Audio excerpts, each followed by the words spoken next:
એ જગ્યા, એ મંદિર, એ સ્થળ જે શ્રદ્ધાનું કેન્દ્ર છે અને જ્યાં આગળ કહેવાય છે કે ભલભલા વિઘ્નો, ભલભલા સંકટ હનુમાન દાદા એક ચપટીમાં દૂર કરી દેતા હોય છે. જી હા, વાત થઈ રહી છે સાળંગપુર હનુમાનજી મંદિરની, કે જે આસ્થાનું કેન્દ્ર છે. દરેક સનાતની ત્યાં આગળ જતો હોય છે અને પોતાની સમસ્યાઓ દાદા આગળ કહેતો હોય છે અને દાદા એ સમસ્યા દૂર કરતા હોય છે. પણ હવે એ જ મંદિર વિવાદના કેન્દ્રમાં આવ્યું છે અને એનું કારણ છે ભિત્તિ ચિત્રો. કારણ કે ભિત્તિ ચિત્રોમાં હનુમાનજીનું અપમાન કરાયું હોવાના દાવા કરાઈ રહ્યા છે અને તેની સામે હિન્દુ સંગઠનો જબરજસ્ત વિરોધ નોંધાવી રહ્યા છે. મનીષ પાસેથી વિગતે જાણીએ. નુપુર કિંગ્સ ઓફ સાળંગપુરના નામે જે સૌથી મોટી પ્રતિમા હનુમાન દાદાની સાળંગપુર મંદિરમાં લગાવવામાં આવી હતી. ખૂબ જ મોટી માત્રામાં શનિવાર અને મંગળવારે ભક્તોની ભીડ જામતી હોય છે અને સાળંગપુર હનુમાનનું મંદિર અત્યારે આસ્થાનું સૌથી મોટું કેન્દ્ર છે. હનુમાન દાદા એ જ સત્ય છે, એ એમનો એકમાત્ર જે એનો મંત્ર છે. પરંતુ આ બધાની વચ્ચે જે વિવાદોનું કેન્દ્ર બન્યું છે એ મંદિરનું એ ભિત્ત ચિત્ર છે કે જેમાં ભગવાન શિવ અને હનુમાન દાદા પોતે પણ એમના સ્વામિનારાયણના સંતોને પગે મતલબ વંદન કરતા હોય તેવા ચિત્રો દર્શાવવામાં આવ્યા છે. જેને લઈને હનુમાન ચાલીસાની જે પંક્તિઓની વાત કરીએ, તુલસીદાસજી નુપુર એવું કહેતા હતા કે તુલસી મસ્તક તબ નમે જબ ધનુષ બાન લો હાથ. જો તુલસીદાસની આ વાત હોય તો હનુમાનજીની વાત તો ક્યાંથી કરવાની. પરંતુ આ બધાની વચ્ચે સૌથી મોટી વાત અહીંયા છે કે વિશ્વ હિન્દુ પરિષદના કાર્યકર્તાઓથી લઈને સાધુ સંતો પણ એના વિરોધમાં ઉતર્યા છે. સૌની એક જ માંગ છે, આ પ્રકારે ભગવાનને નીચું દેખાડવાથી, સનાતન ધર્મનું નીચું દેખાડવાથી શું સ્વામિનારાયણ સંપ્રદાયના સંતો પોતાની આ મર્યાદાને નથી ઓળંગતા? આની સાથે સાથે એમની સામે ફરિયાદ કરવાની પણ વાત છે. ભાવનગરમાં એમની સામે સંતોની સામે ફરિયાદ કરવાની પણ માંગણી કરવામાં આવી છે. પોલીસને એક અરજી પણ આપવામાં આવી છે. જોવાનું એ રહે છે કે આ જે વિવાદનું જે તૂલ અત્યારે ઉપડ્યું છે એ કેટલું લાંબે સુધી જાય છે. મંદિરનો અમે સંપર્ક કરવાની કોશિશ કરી નુપુર સવારથી લઈને, પરંતુ સ્વામિનારાયણ મંદિરના સંપ્રદાયના કોઈ પણ સાધુ સંતો આ મામલે પોતાનું મૌન તોડવા તૈયાર નથી. સૌથી મોટી વાત અહીંયા છે કે લોકોની આસ્થા સાથે આ પ્રકારનો ખિલવાડ કરવો કેટલા અંશે યોગ્ય છે. કારણ કે પોતાની આસ્થા એ અલગ વસ્તુ છે અને હનુમાનજીનું ચિત્ર, જે હનુમાનજીના નામે લોકો સ્વામિનારાયણ મંદિરમાં સાળંગપુર જાય છે, એમને પોતે સ્વામિનારાયણ ભગવાનની સામે હાથ જોડીને ઊભા રાખવાનું કેટલા અંશે યોગ્ય છે? કારણ કે હનુમાન દાદાનો આપણને ખબર છે કે રામાયણના દરેકે દરેક જે આપણને ખબર છે કે દરેકે દરેક પરિસ્થિતિઓમાં ભગવાન રામ સિવાય એમના દિલમાં કે એમના મસ્તિષ્કમાં કોઈ જ વસ્તુ નહોતી. જ્યારે એમને પૂછવામાં આવ્યું હતું કે ભગવાન રામને તમે કેટલો પ્રેમ કરો છો, તો આપણને ખબર છે કે રામાયણની એ વાત કે જેમાં હનુમાનજીએ પોતાની છાતી ચીરીને ભગવાન રામ અને સીતાના દર્શન કરાવ્યા હતા, એ હનુમાનજીની વાત છે કે જે અશોક વાટિકામાં સૂક્ષ્મ સ્વરૂપે વૃક્ષની ઉપર બેઠા હોય છે અને માતા સીતા જ્યારે નીચે અશોક વાટિકામાં બેઠા હોય છે, એ સમય પણ જ્યારે ભગવાન રામના નામની પ્રતીતિથી સીતાજીને ઓળખે છે. અને આ જ વાત હનુમાનજી, મતલબ એક જ લાઈનની વાત કે ભગવાન રામના સૌથી મોટા સેવક, સૌથી મોટા દાસ, અને એટલા જ માટે ભગવાન રામને સૌથી પ્રિય જો એ વખત અને આજે પણ ભગવાનને જો કોઈ પ્રિય હોય તો એ હનુમાનજી છે. અને હનુમાનજીનું મસ્તક તેને જ નમે છે જે ભગવાન શ્રી રામ હોય. અને આ બધાની વચ્ચે હવે હિન્દુઓની આસ્થા સાથે આ ઠેસ પહોંચાની વાત સામે આવી છે. વિવાદ કેટલો મોટો સ્વરૂપ ધારણ કરે છે નુપુરે જોવાનું રહેશે. પરંતુ મંદિર આ મામલે શું સ્પષ્ટતા આપશે એના પર પણ નજર રહેશે. પણ મંદિર તો મગનું નામ મળી પાડવા તૈયાર નથી. મંદિર તો કશું જ બોલવા માટે તૈયાર નથી. પણ હા, સનાતન ધર્મની અંદર રોષ ફેલાયેલો છે. સનાતની સંતો છે અને વખોડી રહ્યા છે અને સાથે જ કાર્યવાહી કરવાની પણ વાત કરી રહ્યા છે. આકરા શબ્દોની અંદર આ નીચ કક્ષા કહી રહ્યા છે, આ નીચ કક્ષાએ ગયેલી વાત કહી રહ્યા છે, આ નિમ્ન હરકત કહી રહ્યા છે. શું કહી રહ્યા છે સનાતની સંતો અને હનુમાન ભક્તો, હવે એ જુઓ. જે હનુમાનજીની મૂર્તિનું સ્થાપન કરવામાં આવ્યું છે, તે મૂર્તિમાં જે નીચે તકતીઓ લગાવી છે તેમાં હનુમાનજીનું અપમાન થાય કે સનાતન ધર્મનું અપમાન થાય એવી રીતની જે કૃતિઓ છે, તે બાબતે યોગ્ય પગલાં લેવા જોઈએ સરકારે અને પર કડક હાથે કાર્યવાહી કરવી જોઈએ. અમારો સનાતન સંત સમિતિનો સમગ્રતયા વિરોધ છે. સમગ્ર સંત સમાજ આની સામે ઉગ્ર થયો છે. અમે શિહોર પોલીસ સ્ટેશનમાં નીલકંઠ ભગત અને અન્ય 2 સ્વામી વિરુદ્ધમાં અમે અહીંયા શિહોર પોલીસ સ્ટેશનમાં અરજી કરેલી છે. જય શ્રી રામ. અરજીમાં શું દર્શાવવામાં આવ્યું છે? અરજીમાં દર્શાવવામાં અમે 33 પુરાવો રજૂ કરેલા છે. એમાં જે હનુમાનજી મહારાજ વ્હાઇટ કોલરની એક જગ્યાએ ઊભા છે, એક જગ્યાએ ભગવાન ભોળાનાથ ને મા પાર્વતી એ બંને ભગવાનને હાથ જોડીને ઊભા છે એવું એક ચિત્ર અહીંયા પ્રદર્શિત કરવામાં આવેલું છે. અને એક ચિત્ર એવું છે કે હનુમાનજી મહારાજ છે એના ઘનશ્યામ સ્વામી પાસે હાથ જોડીને ઊભા હોય એવું એક ચિત્ર પ્રદર્શિત કરવામાં અહીંયા આવેલું છે. તો એ બધાના અમે ફોટા એકત્રિત કરી અને પુરાવા માટે અમે શિહોર પોલીસ સ્ટેશનમાં આપેલા છે. અને હિન્દુ સંગઠનો પણ વિરોધ કરી રહ્યા છે. આ ભિત્તિ ચિત્રો હટાવવા માટે માંગ કરી રહ્યા છે અને માંગ સાથે સાળંગપુર પહોંચ્યા હતા અને સાથે જ આકરી પ્રતિક્રિયા પણ આ વીએચપી અને બજરંગ દળ દ્વારા આપવામાં આવી છે. જે મૂર્તિને લઈને ઇસ્યુ ચાલી રહ્યો છે સોશિયલ મીડિયામાં તે દુઃખજનક બાબત છે. આ માટે અમે સાળીપુર કોઠારી સ્વામીનો સંપર્ક સાધ્યો અને એમને કીધું કે જે હનુમાનજીની મૂર્તિ સ્વામિનારાયણ ભગવાનના ચરણોમાં મેલી છે એ તાત્કાલિક હટાવી લ્યો. તો અમને બાંહેધરી આપી છે કે વડતાલ બોર્ડમાં અમે વાત કરી છે 2-3 દિવસમાં અથવા તો થોડાક દિવસમાંનો નિર્ણય લઈ અને અમે આ મૂર્તિ હટાવી લઈશું.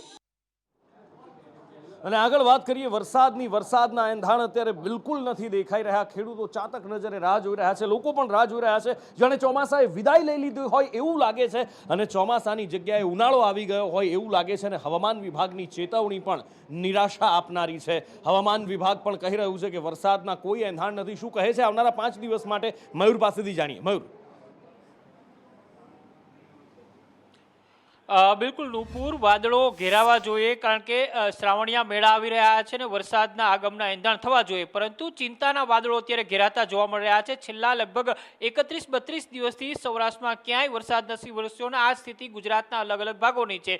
સાથે જ હવે ચેતવણી એ પણ આવી રહી છે કે અલ નીનોની જે ખરી અસર છે એ અત્યારે જોવા મળી રહેશે અને તાપમાનની અંદર 2 થી લઈને 3 ડિગ્રી સુધી મોટા શહેરોની અંદર વધારો જોવા મળી શકે છે. એટલે આકરા તાપનો અનુભવ થશે. સાથે જ ગુજરાતના અલગ અલગ વિસ્તારો છે તેની અંદર ક્યાંક છૂટાછવાયા વાદળો હશે તો ત્યાં ઝરમર વરસાદની આગાહી છે તે કરવામાં આવી છે, પરંતુ સારો અને મજબૂત વરસાદ જે વરસવો જોઈએ એ વરસાદ વરસે તેવી શક્યતા અત્યારે કોઈ જોવા મળી નથી રહી. સાથે જ એક પણ પ્રકારની સિસ્ટમ છે ન તો સૌરાષ્ટ્ર અથવા તો ન તો દક્ષિણ ગુજરાત કે ઉત્તર ગુજરાતના કોઈ વિસ્તારની અંદર જોવા મળી રહી. એટલે ચિંતાના વાદળો ન માત્ર ખેડૂતો માટે છે પરંતુ સરકાર માટે, લોકો માટે, તમામ માટે છે. અને આગામી 5 થી 7 દિવસ સુધી કોઈ મજબૂત વરસાદી સિસ્ટમ નહીં થાય તો ચિંતા વધી જવાની છે. બિલકુલ. એટલે એક બાજુ હવામાન વિભાગ કહી રહ્યું છે કે કોઈ જ અત્યારે વરસાદના એંધાણ નથી. અલ નીનોની જબરજસ્ત અસર દેખાઈ રહી છે.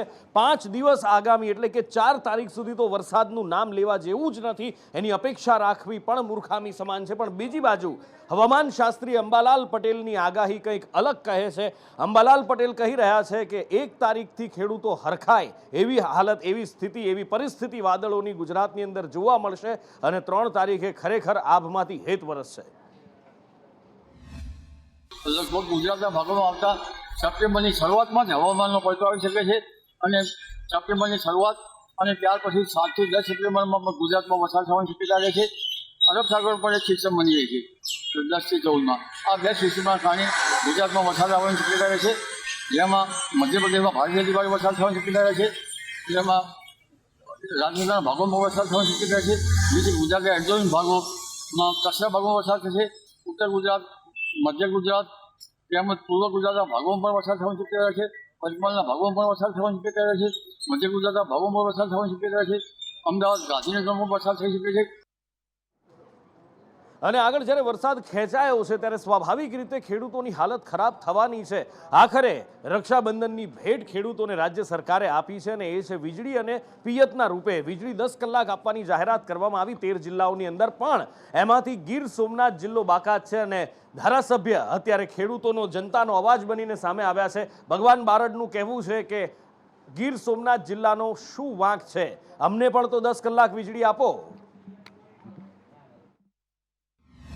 10 કલાક ખેડૂતોને વીજળી આપવી કે જેનાથી એનો પાક પોતે પિયત કરીને બચાવીએ. તો એ જે ડિક્લેર કર્યું છે એમાં ક્યાંય લિસ્ટની અંદર સતીઓ રહી ગઈ કે જે પણ કાંઈ હોય એવું મને લાગે છે. એટલે મેં જોયા પછી એવું લાગ્યું કે ગીર સોમનાથ જિલ્લો એમાં બાકાત હતો. કનુભાઈ દેસાઈ અમારા મંત્રીશ્રીને કાગળ લખીને મેં માગણી કરી છે અને ગીર સોમનાથ જિલ્લામાં પણ મોટે પાયે મગફળી, સોયાબીન અને બાકી ચોમાસાના પાકનું વાવેતર થયેલું. અને આગળ વાત કરવી છે રોગચાળો. જી હા, એક બાજુ વરસાદે વિદાય લીધી છે પણ બીજી બાજુ રોગચાળો માથા મૂકી રહ્યો છે. અને એમાં પણ મહાનગરોની અંદર તો જાણે હોસ્પિટલો દર્દીઓથી ખદબદી રહી છે. અને જ્યારે વાત આવે સુરતની, તો સુરતની અંદર પરિસ્થિતિ બદથી બદતર છે, કારણ કે દર્દીઓ ઉભરાઈ રહી છે. હાલત એ છે કે હોસ્પિટલની અંદર બેડ ખૂટી પડ્યા છે. અને સૌથી મોટી ચિંતાની વાત એ છે કે બાળકો પણ રોગચાળાના ભરડામાં આવી રહ્યા છે. લોકો જમીન પર સૂતા છે. લોકોને સારવાર આપવા માટે ડોક્ટરો ખૂટી પડે, બેડ ખૂટી પડે એવી હાલત છે. 37 પેશન્ટ આવે તો એમાંથી 14 બાળકો રોગચાળા, 37 લોકોના અત્યાર સુધીમાં મૃત્યુ થયા છે, જેમાંથી 14 બાળકોનો પણ સમાવેશ થાય છે, જે મોટી ચિંતાનો વિષય છે. સુરતની નવી સિવિલ હોસ્પિટલનો રેડિયાર તંત્રનો એક નમૂનો સામે આવ્યો છે. સુરતમાં જે દર્દીઓ, ગરીબ દર્દીઓ અહીં આવે છે સારવાર માટે, તેમણે આ રીતના જમીન પર સારવાર લેવા પર મજબૂર બની રહ્યા છે. કેટલા પેશન્ટ છે તે 3 દિવસથી આ જ રીતના જમીન પર સારવાર લેવા પર મજબૂર બન્યા છે. 57 છે. 57. સિસ્ટર, શું કારણ કે જમીન પર સારવાર આપવામાં આવે છે? કારણ શું છે? કારણ પેશન્ટ વધી ગયા છે એટલે તો બીજી કોઈ સુવિધા નહીં કરી શકાય આ લોકો સાથે? બધે પેશન્ટ ફૂલ છે એટલે કારણ એવું છે કે અત્યારે બહુ બધા પેશન્ટને ડિઝીઝ થયા છે એટલે બીજા વોર્ડમાં બી ફૂલ જ છે એટલે જગ્યા મળેલી નથી એટલે બધાને બેડ ફૂલ હોવાના કારણે પછી નીચે ગાદલા નાખીને આપેલા છે. કેટલા દિવસથી સારવાર આ રીતના ચાલી રહી છે? કાલેથી જ ગઈકાલે બહુ પેશન્ટ વધ્યા એટલે પછી સાંજે જ એમને નીચે ફ્લોર બેડ અપાવેલા છે. તો તમને પણ તકલીફ પડતી હશે સારવાર આપવા માટે. આ બાબતે તમે તંત્રને કોઈ રજૂઆત કરી છે ખરી? હા, કરેલી છે. હવે થશે એમ કે થોડા બેડની વ્યवस्थા ને એવું કરવામાં આવશે. ज़्यादा तकलीफ नहीं अभी मेरे को शनिवार से मैं नीचे ही सुलाया है? हाँ नहीं आज ही नीचे सुला दिया? हाँ क्यों? वो बेड था बेड दूसरे को मिल गया. ऑपरेशन करने का था तो जो को नहीं मिली तो यहाँ रात को सोया बस. कल रात को आया था हम. क्या तकलीफ क्या है इनको? पेट में दर्द होता है. तो तकलीफ हो रही है यहाँ पे? हाँ, अभी तो थोड़ा बहुत दर्द हो रहा है. बेड नहीं मिला आपको? बेड नहीं मिला अभी. क्या बताया डॉक्टर ने? बोला बेड खाली नहीं है अभी. તો બી એસે સુલા દિયા. દર્દીઓએ ભારે હાલાકી વેઠવાને વારો આવ્યો છે અને હેરાન પરેશાન થઈ રહ્યા છે. ત્યારે આ બાબતે સુરતનું નવી સિવિલ તંત્ર જાગે અને આ દર્દીઓ છે તેમને યોગ્ય જગ્યા પર સુરાવે તેવી માંગ કરી રહ્યા છે. કેમેરા પર્સન અજીત પટેલ સાથે મનીષ પરમાર, સંદેશ ન્યૂઝ, સુરત. અને આગળ વાત કરવી છે મહેસાણા જિલ્લાની અંદર પણ રોગ વકરી રહ્યો છે, પણ આ રોગ છે પાંડુ રોગ. જી હા, યુવાનોની અંદર ખાસ પાંડુ રોગ જોવા મળી રહ્યો છે. યુવાનોને ટાર્ગેટ કરી રહ્યો છે.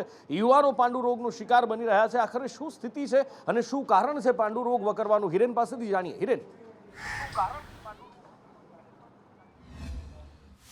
જો જે આંકડા મળી રહ્યા છે મહેસાણા જિલ્લાના છે અને પાંડુ રોગના કેસો અને અન્ય કુપોષણ વગેરેના કેસોની સ્થિતિ ત્યાં ઘણી ખરાબ હોય તે પ્રકારની સ્થિતિ દેખાઈ રહી છે. મળતી માહિતી પ્રમાણે લગભગ 70% લોકો આ પ્રકારે પાંડુ રોગથી પીડિત છે એ પ્રકારની આંકડા સામે આવી રહ્યા છે. 6 થી 18 વર્ષના લોકોમાં આ પાંડુ રોગની જે લક્ષણો છે તે દેખાયા છે અને એ જ પ્રકારે જિલ્લામાં 26,000 કરતાં પણ વધુ બાળકો કુપોષિત હોવાનો આંકડો છે તે સ્થાનિક કક્ષાએથી અત્યારે મળી રહ્યો છે. એના અલગ અલગ ઘણા બધા કારણો છે, પરંતુ મહેસાણા જિલ્લાની આ સ્થિતિ છે એ ક્યાંક આશ્ચર્યજનક થઈ શકે, કારણ કે છેલ્લા ઘણા સમયથી આરોગ્ય મંત્રી રાજ્યમાં મહેસાણા જિલ્લામાંથી મળ્યા છે. નીતિન પટેલ હોય કે ઋષિકેશ પટેલ હોય તે પણ મહેસાણા જિલ્લાથી આવી રહ્યા છે.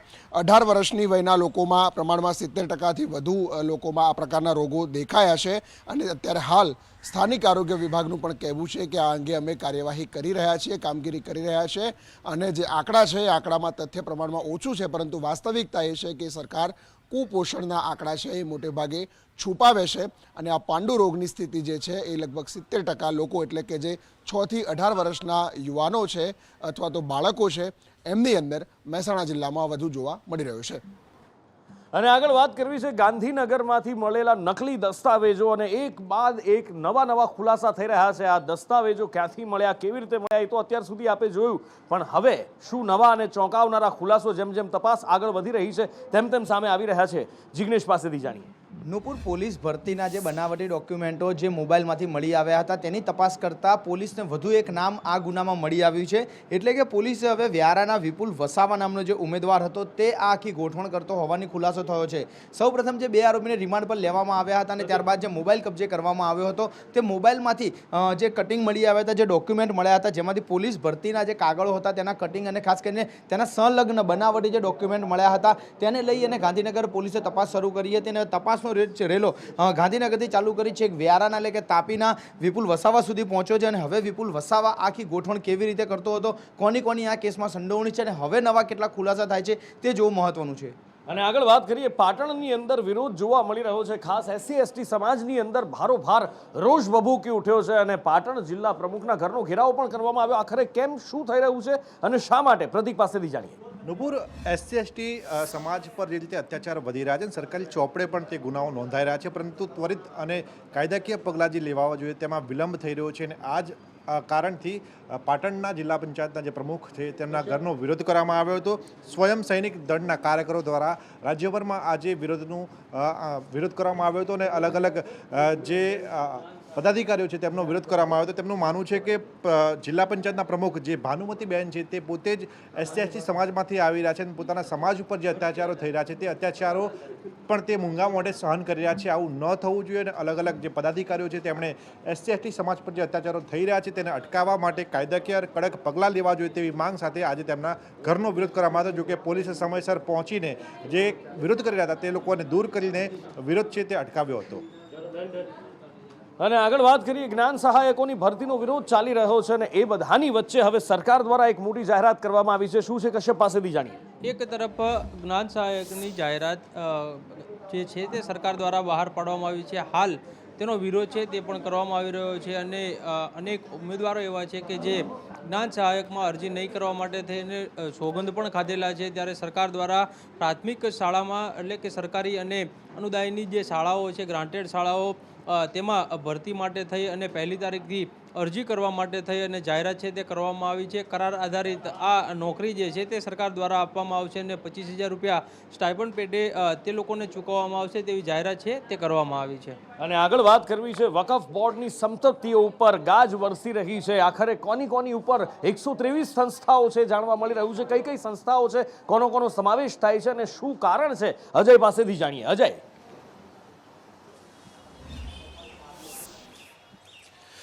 देखिए, निश्चित तौर पे केंद्र सरकार की तरफ से 2 सदस्यों की एक कमेटी सेटअप की गई थी. उस कमेटी की रिपोर्ट इस साल के शुरुआत में आई थी जिसमें यह कहा गया था कि दिल्ली में खास करके वक्फ बोर्ड से जुड़ी हुई करीब 123 ऐसी संपत्तियां हैं जो कि भारत सरकार के पास वापस आनी चाहिए. इसमें 61 संपत्ति जो है शहरी विकास मंत्रालय से जुड़ी हुई थी और दिल्ली डेवलपमेंट अथॉरिटी से 62 ऐसी संपत्तियां थी जो कहीं न कहीं केंद्र सरकार के अधीन थी. लेकिन यूपीए सरकार यानी 2014 में ये जो सारी संपत्तियां हैं जिसमें दिल्ली की जामा मस्जिद से लेकर के कई सारे ऐसे कब्रिस्तान और महत्वपूर्ण और ऐतिहासिक इमारतें हैं और खास करके मस्जिदें हैं जो कि वक्फ बोर्ड को 2014 में दे दी गई थी और उसी को कहीं न कहीं वापस लेने की प्रक्रिया केंद्र सरकार की तरफ से की गई है. अब केंद्र सरकार की तरफ से जो 2 सदस्यों की रिपोर्ट आई है उसको आधार बना करके वक्फ बोर्ड को एक नोटिस भेजा गया है जिसमें यह कहा गया है कि अगर इन वक्फ बोर्ड की 123 संपत्तियों से रिलेटेड अगर आपके पास कोई डॉक्यूमेंट हो या आपके पास ये आधार हो कि आपके पास ये संपत्तियां क्यों होनी चाहिए तो वो डॉक्यूमेंट केंद्र सरकार के पास या उससे संबंधित जो विभाग है उसके पास जमा कराइए. तो कुल मिला के ये कहा जा सकता है कि जो 123 संपत्तियां खुद भारत सरकार की थी जो 2014 में वक्फ बोर्ड को दे दी गई थी उसको वापस लेने की प्रक्रिया केंद्र सरकार की तरफ से शुरू की गई है और इसी के तहत वक्फ बोर्ड को नोटिस भेजा गया है. जी. અને આગળ વાત કરવી છે, ચંદ્ર ઉપર ભારતે મેળવેલી બીજી એક સિદ્ધિની. દક્ષિણ ધ્રુવ પર પહોંચનારો ભારત સૌથી પહેલો દેશ તો બન્યો છે અને રોવર અને લેન્ડર બંને ત્યાં આગળ સંશોધન કરી રહ્યા છે અને હવે ભારતે એક બીજી મોટી સિદ્ધિ, એક બીજી મોટી શોધ કરી છે અત્યાર સુધી કોઈ દેશ નથી શોધી શક્યો. આશુતોષ પાસેથી જાણીએ. જે આપણું ચંદ્રયાન જે છે તે સૌ પ્રથમ છે વિશ્વમાં કે જેણે ચંદ્રની સાઉથ પોલ ઉપર કદમ રાખ્યો હોય અને અનેક સિદ્ધિ એવી પણ મળી છે કે ઓક્સિજન જે છે તે રોવરે શોધી કાઢ્યો છે. પ્રજ્ઞાન રોવર જે છે તે આસપાસમાં ત્યાં ફરી રહ્યું છે અને વિવિધ સંશોધનો કરી રહ્યું છે. ખાસ કરીને ત્યાં ઓક્સિજન છે કે નહીં, પાણી છે કે નહીં, તેની સૌથી મોટી કહી શકાય કે રિસર્ચ થવાનું છે. ત્યારે ઓક્સિજનમાં સૌથી મોટી સફળતા મળી છે કે જે રોવર લગાવવામાં આવ્યું છે તેના પેલોડ્સે ઓક્સિજન જે તે શોધી કાઢ્યો છે અને જે LIBS પેલોડ છે તેણે આ શોધ્યું છે અને ઉપરાંત અનેક બીજા ખનિજો છે તે પણ મળી આવ્યા છે. સલ્ફર છે, એલ્યુમિનિયમ છે, કેલ્શિયમ છે, સાથે લોખંડ, ક્રોમિયમ, મેગ્નેશિયમ અને સિલિકોન જેવી ધાતુઓ જે છે તે પણ શોધી કાઢવામાં આવી છે. સાથે સાથે હવે ચંદ્રયાનનું કામ જે છે તે હાઇડ્રોજનનું શોધન, જો હાઇડ્રોજન ત્યાં મળી જાય તો પાણી જે છે તે બનાવવું સરળ થઈ શકે છે અને ખાસ કરીને જે ચંદ્રની સપાટી પર છે જે કિરણો જે લેસરથી છોડવામાં આવે છે તેનાથી એક ઉર્જા પેદા થાય છે અને તેમાંથી આ સંશોધનો જે થતા હોય છે. એટલે હવે જે કામ છે એ મુખ્યત્વે હાઇડ્રોજન શોધવાનું છે અને પ્રજ્ઞાન રોવર જે છે તે હાઇડ્રોજન છે કે નહીં તેની હાલ શોધખોળ કરી રહ્યું છે. બિલકુલ. અને આજે છે રક્ષાબંધન અને રક્ષાબંધનની વડાપ્રધાન નરેન્દ્ર મોદી કેન્દ્ર સરકારે મોટી ભેટ બહેનોને આપી. ગઈકાલે જેની જાહેરાત કરવામાં આવી હતી ગેસ સિલિન્ડરમાં ભાવ ઘટાડાની, આખરે એની અસર કેવી જોવા મળી રહી છે, એની પ્રતિક્રિયાઓ કેવી આવી રહી છે, જય પાસેથી જાણીએ. જીનુપુર, સમગ્ર દેશની જો વાત કરીએ, સમગ્ર દેશની મહિલાઓમાં બમણી ખુશી જોવા મળી રહી છે, કારણ કે જ્યાં એક તરફ ગતરોજ 200 રૂપિયાના ઘટાડાની વાત જેની જાહેરાત કરવામાં આવી, જેની સાથે જ વધુ ઉજ્જવલા યોજના થકી વધુ 200 રૂપિયાની પણ જાહેરાત કરવામાં આવી છે, જેના કારણે વડાપ્રધાન નરેન્દ્ર મોદીએ પણ આ જે નિર્ણય લેવામાં આવ્યો એને સરાહનીય કહેવામાં, વડાપ્રધાન નરેન્દ્ર મોદી દ્વારા પણ આ નિર્ણયને સરાહનીય કહેવામાં આવ્યો છે. સરવાળે જો કહેવા જઈએ તો દેશની તમામ મહિલાઓને આશરે 400 રૂપિયા જેટલો ફાયદો હવે થશે, કારણ કે જે સિલિન્ડર 1100 રૂપિયાથી વધુમાં મળતો હતો એના ઉપર 200 રૂપિયા કેન્દ્ર સરકારે જે જાહેરાત કરી એના ઓછા થશે, જેની સાથે જ ઉજ્જવલા યોજનાના પણ 200 રૂપિયા ઓછા થશે. નુપુર, બિલકુલ, એટલે ઉજ્જવલા યોજનામાં 400 રૂપિયાનો ફાયદો થશે ને આ ભેટ આપવામાં આવી છે. પણ રક્ષાબંધનની આજે આખા દેશની સાથે સાથે રાજ્યની અંદર પણ ધામધૂમથી ઉજવણી કરવામાં આવી. બહેનોએ પોતાના ભાઈઓને રાખડી બાંધી અને ભાઈની લાંબી ઉંમર માટે પ્રાર્થના કરી. વડાપ્રધાન નરેન્દ્ર મોદીને દીકરીઓએ રાખડી બાંધી હતી, મુખ્યપ્રધાનને પણ રાખડી બાંધવામાં આવી. આ બાજુ ગૃહ રાજ્યમંત્રી હર્ષ સંઘવી હોય કે પછી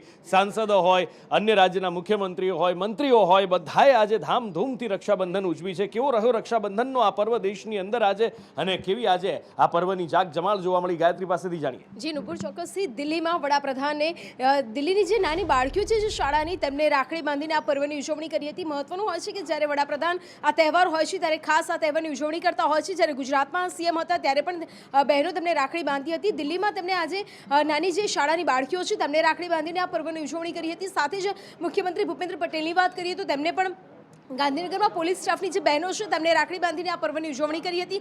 સાથે જો ગૃહ રાજ્યમંત્રીની વાત કરીએ હર્ષ સંઘવીની, તો તેમને પણ આજે વૃદ્ધાશ્રમમાં જે વડીલો છે તેમની પાસે રાખડી બંધાવી હતી અને આ પર્વની ઉજવણી કરી હતી. નડાબેટ બોર્ડરની વાત કરીએ તો ત્યાં પણ શાળા અને સેવા સંગઠનો પહોંચી ગયા હતા અને જવાનોને રાખડી બાંધીને આ પર્વની ઉજવણી કરી હતી અને તેમના લાંબા આયુષ્યની મનોકામના કરી હતી. તો અલગ અલગ રીતે દરેક જગ્યાએ આજે રક્ષાબંધનના પર્વની ઉજવણી કરવામાં આવી હતી. સાળંગપુર મંદિરની અંદર ભીત ચિત્રોની અંદર હનુમાનજીનું જે અપમાન કરવામાં આવ્યું છે તેને લઈને સંત સમાજની અંદર ભારોભાર રોષ ફેલાયેલો છે. મોરારી બાપુએ, કથાકાર મોરારી બાપુ, રામ ભક્ત મોરારી બાપુએ પણ આને સખત શબ્દોમાં વખોડી કાઢ્યું છે. શું કહે છે મોરારી બાપુ, અને સાથે જ રામદાસ બાપુની પણ પ્રતિક્રિયા આવી છે. જુઓ. कपट पर फर्ज चल रहा है. हमारे सौराष्ट्र में एक जगह हनुमान जी की इतनी सुंदर बड़ी मूर्ति, हम तो खबर नहीं इतनी बड़ी मूर्ति है, तो नीचे हनुमान जी की मूर्ति और नीचे हनुमान जी उनके किसी महापुरुष को प्रणाम करते हुए, सेवा करते हुए दिखाए. ये सब हीन धर्म है. अब सोचो, समाज को जागरूक होने की बहुत जरूरत है. लोग मुझे कहते बापू आप कुछ बोलो, मैं बोला तब मेरे साथ कोई नहीं बोला. अब तुम बोलो, तुम क्या कर रहे हो, बोलो बोलो, बंगला बोलो. કે પહેલા તમે જેને ધર્મગ્રંથ માનો છો તમારો એ શિક્ષાપત્રીનો 29મો શ્લોક વાંચો અને પછી આવું બધું કરો. મને એમ લાગી રહ્યું છે કે તમે જે પણ કરવા જઈ રહ્યા છો એ સનાતન ધર્મ વિરુદ્ધ કરવા જઈ રહ્યા છો. ચેતી જાઓ, પાછા વળી જાઓ. આપ આપના તળાવડામાં રહી અને જે પણ કરતા હોય કરો. બાકી સનાતન ધર્મ આદિ અનાદિ છે.